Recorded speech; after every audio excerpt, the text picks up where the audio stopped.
चाय पीने से होता है कैसा साइड इफेक्ट जानने के बाद आप भी चाय छोड़ देंगे। और एक ऐसी मशीन जो कि मांस को प्रिंट कर सकती है, क्या ये सच है? और इस व्यक्ति ने बचाई 1600 बच्चों की जान, पर वो कैसे? और आखिर हिटलर की मौत क्यों हुई थी? असली वजह आपको चौंका देगी। और घर के बाहर नींबू मिर्च चिपकाने का है एक साइंटिफिक रीजन, तो जानने के लिए बने रहिए वीडियो के एंड तक। नंबर 1 दोस्तों, भारत में एक भी सुबह चाय के बिना शुरू नहीं होती, लेकिन ये जो चाय आप सुबह उठते ही पीना शुरू कर देते हो, ये चाय बेहद ही खतरनाक होती है। आपको खाली पेट कभी भी चाय नहीं पीनी चाहिए, इससे पेट में कई तकलीफ हो सकती है। जैसे कि पेट का जो एसिड होता है वो बढ़ जाता है, जिसकी वजह से आगे जाकर घुटनों में दर्द और ऐसी तकलीफ भी हो सकती है। इसी के साथ साथ अगर चाय को ज्यादा उबाला जाए तो उसमें टैन नामक केमिकल बनता है, जो कि शरीर के लिए बेहद खतरनाक होता है। ये एक तरीके से जहर का काम करता है। वहीं अगर खाली पेट गर्मा गर्म चाय पीने से कैंसर जैसी चीज होने का भी खतरा 8 गुना बढ़ जाता है। और इससे कोई मतलब नहीं है कि आप चाय वाला दूध पियो या ब्लैक टी, अगर आप चाय पीते हो तो उससे ये होगी। इसीलिए आपको हमेशा सुबह उठकर सबसे पहली चीज चाय नहीं पीनी चाहिए, आपको शाम के वक्त चाय पीनी चाहिए, जो कि परफेक्ट टाइम है। नंबर 2, सबके लिए हिटलर एक क्रूएल तानाशाह था, लेकिन जर्मनी के लोगों के लिए ये हीरो से कम नहीं था। शुरुआत में तो जर्मनी के साथ इटली और जापान जैसे कई देश थे, लेकिन वर्ल्ड वॉर 2 में आगे बढ़ते बढ़ते ये सब देश ने जर्मनी का साथ छोड़ दिया, जिसके बाद जर्मनी कमजोर हो गए और साथ में हिटलर के प्लेन को उसके करीबियों ने दुश्मन को बता दिया। और इसी वजह से हिटलर जंग को हारने वाला था और फिर उसके पास बस 2 ऑप्शन बचे थे, या तो वो सरेंडर कर ले या फिर अपने आप को मार दे। और हिटलर सरेंडर नहीं करना चाहता था, इसलिए उसने अपने आप को और अपनी गर्लफ्रेंड को मार दिया। और मरने के ठीक एक दिन पहले उसने अपनी गर्लफ्रेंड से शादी भी की थी। हिटलर के मरने के बाद उसने पहले ही आदेश दिया हुआ था कि उसके शरीर को दफनाने की जगह जलाया जाए और उसकी बस एक पेंटिंग को छोड़कर बाकी सारी चीजों को पूरी तरह से जलाया जाए। हिटलर क्रिश्चियन था, उसके बाद भी उसने अपने शरीर को क्यों जलाया इसके बारे में कोई नहीं जानता। नंबर 3, आप में से कई लोगों के घर पर दरवाजे के बाहर नींबू मिर्च तो जरूर टंगा हुआ होगा। वैसे तो माना जाता है कि नींबू मिर्च चिपकाने से घर में बुरी नजर नहीं आती, लेकिन क्या आपको पता है इसके पीछे एक छोटी सी साइंटिफिक रीजन भी है। दरअसल पहले मच्छर मक्खी का काफी ज्यादा आया करते थे, और जब नींबू और मिर्च को साथ में रखा जाता है तो उनके अंदर से सराउंडिंग में एक केमिकल स्मेल रिलीज होती है,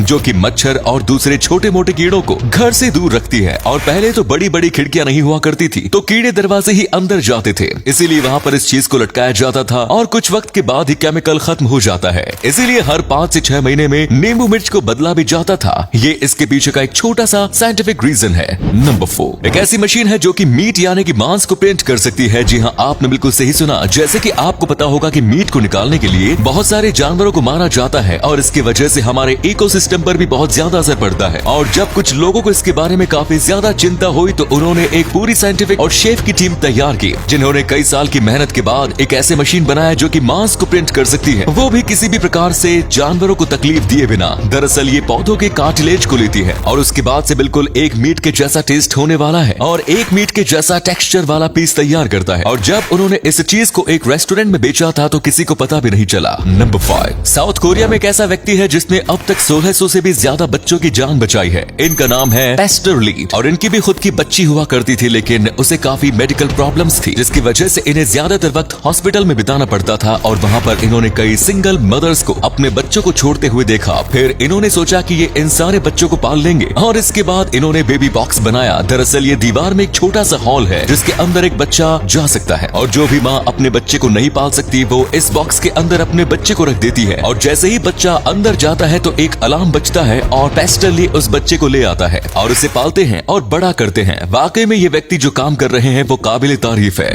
नंबर 6, आज तो टेस्ट ट्यूब बेबी धीरे धीरे कॉमन हो रही है। पूरी दुनिया में कई लोग हैं जो किसी न किसी वजह से माँ बाप नहीं बन पाते, इसीलिए टेस्ट ट्यूब बेबी बनाया जाता है। और अगर वो सक्सेसफुल होता है तो लोगों का माँ बाप बनने का सपना पूरा हो जाता है। लेकिन कनुप्रिया अग्रवाल ये एक ऐसा नाम है जो ना होता तो शायद आज टेस्ट ट्यूब बेबी इतना ज्यादा पॉपुलर और कॉमन ना होता। दरअसल ये भारत की सबसे पहली टेस्ट ट्यूब बेबी है। इन्हें दुर्गा भी कहा जाता है क्योंकि जब ये जन्मी थी तब इनका नाम इनके माँ बाप ने अपनी खुशी से दुर्गा रखा था। और हो सकता है इनके बारे में आपको स्कूल में भी कभी ना कभी जरूर पढ़ाया गया हो, क्योंकि ये न सिर्फ इंडिया बल्कि पूरी मेडिकल हिस्ट्री में बहुत ही बड़ा दिन था, क्योंकि इस दिन एक ऐसी चीज खोज निकाली थी जिसने डॉक्टर को भी भगवान का दर्जा दे दिया। नंबर 7, दोस्तों एक बार जरा इस वीडियो को देखिए। इस वीडियो में पहले तो एक आम आंख दिखती है, लेकिन इसके बाद ये आंख अंदर चली जाती है और इसके अंदर से एक मकड़ी बाहर आती है, जिसे देखने के बाद लोग काफी ज्यादा डर गए थे। लोगों को लगा था कि ये क्या है, लेकिन हम आपको बता दें कि ये असलियत में CGI है। वैसे तो इसे ध्यान से देखा जाए तो एक ही बार में लोग समझ जाते हैं, लेकिन ये इतनी अच्छी तरीके से बनाया गया है कि कई बार लोग धोखा भी खा जाते हैं। इसे ऑस्ट्रेलिया के एक आर्टिस्ट ने बनाया है और इसे बनाने में इसे बहुत ही ज्यादा मेहनत लगी थी। और ये रीजन है कि ये इतना ज्यादा रियलिस्टिक लगता है। अगले फैक्ट पर जाने से पहले इस फोटो को ध्यान से देखिए और बताइए कि आपको किस एक्टर का फोटो दिखाई दे रहा है। इससे पता लगेगा आपका दिमाग और आपकी आंखें कितनी तेज हैं। मिलते हैं आपको 5 सेकंड्स।